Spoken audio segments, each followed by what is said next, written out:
Europe. Europe 1. Coca-Cola lance 4 nouveaux produits. Axel de Tarlé, 4 nouveaux Coca Light. Le géant américain redoute d'être frappé par ce que vous appelez la malédiction du leader. Eh bien oui, toutes les grandes marques iconiques comme Coca-Cola n'ont qu'une seule obsession, ne pas finir comme Kodak. Vous savez, Kodak, leader mondial de la photo argentique et qui s'est accroché à son modèle sans bouger, sans prendre le virage numérique jusqu'à la fin, jusqu'à mourir et disparaître. Le monde change, il faut s'adapter et éviter ce qu'on pourrait appeler l'instant Kodak. Enfin, pour Kodak, les pellicules ont disparu, alors que pour Coca, les sodas, et il aurait pu prendre le virage numérique. Il l'a pas pris. Alors vous allez voir le parallèle. Pour Coca, le constat est sans appel. Les ventes de Coca baissent un peu partout dans le monde. Eh oui, l'argentique disparaît, le Coca disparaît. Aux États-Unis, les ventes en 20 ans, c'est moins 25 ans. En cause, les ravages du sucre, bien sûr. Du coup, Coca a lancé en 1982 le Coca Light. Mais là aussi, les ventes baissent, moins 4% l'an dernier aux États-Unis. Vous savez que l'aspartame est également controversé. Donc que faire? Alors d'abord, il y a un premier réflexe quand on voit ces ventes baisser inexorablement. Premier réflexe à l'ancienne. On tente une nouvelle formule. C'est ce qu'a fait Coca hier en lançant 4 nouveaux Coca Light au goût gingembre, mangue, orange sanguine, cerise fête. Donc le tout avec un nouveau packaging. Pas sûr que cela suffise à relancer les ventes. Et c'est pour ça que je fais le parallèle avec Kodak, parce que Coca est confronté à une crise existentielle pour le produit Coca-Cola qui n'a plus la cote dans le monde entier.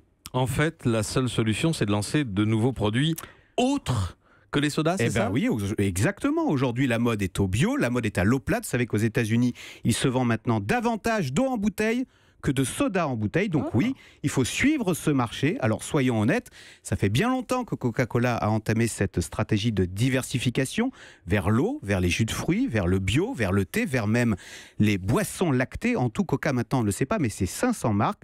Mais le problème, c'est que sur ce terrain, Coca est très en retard, notamment par rapport à son vieux concurrent éternel qui est Pepsi, qui justement, Pepsi lui en tant que petit challenger, a entamé bien plus tôt et bien plus vigoureusement ce virage, cette diversification. Chez Coca, les sodas qui sont mal en point, se représentent encore les 3/4 des ventes. Donc vous voyez, c'est une vraie faiblesse. C'est ça la malédiction du leader. Pourquoi changer puisqu'on est leader et qu'après tout on gagne très bien sa vie comme ça et du coup on rate les évolutions.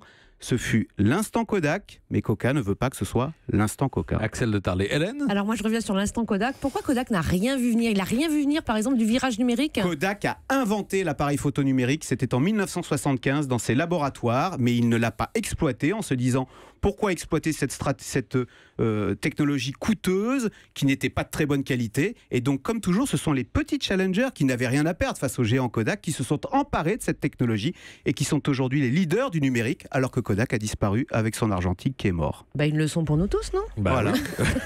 Vive la crise. Vive les Et je vous voyais tout à l'heure hausser les sourcils et être assez surprise par les chiffres que donnait Axel sur les baisses de vente de Coca. De Coca, oui, parce que moi je croyais que c'était encore énorme aux États-Unis. Et vous dites moins 25% ils sont en 20 passés ans sous les 100 litres par habitant et par an. Alors nous, on est à Il en reste Sous des quand 100 même. litres par habitant. mais ça fait une canette par jour. Je crois que c'était quasiment de la vente forcée, le soda aux États-Unis, parce qu'il y en a dans tous les menus. Il y a les taxes soda, il y a les fontaines soda, vous savez, qui sont interdites maintenant, etc.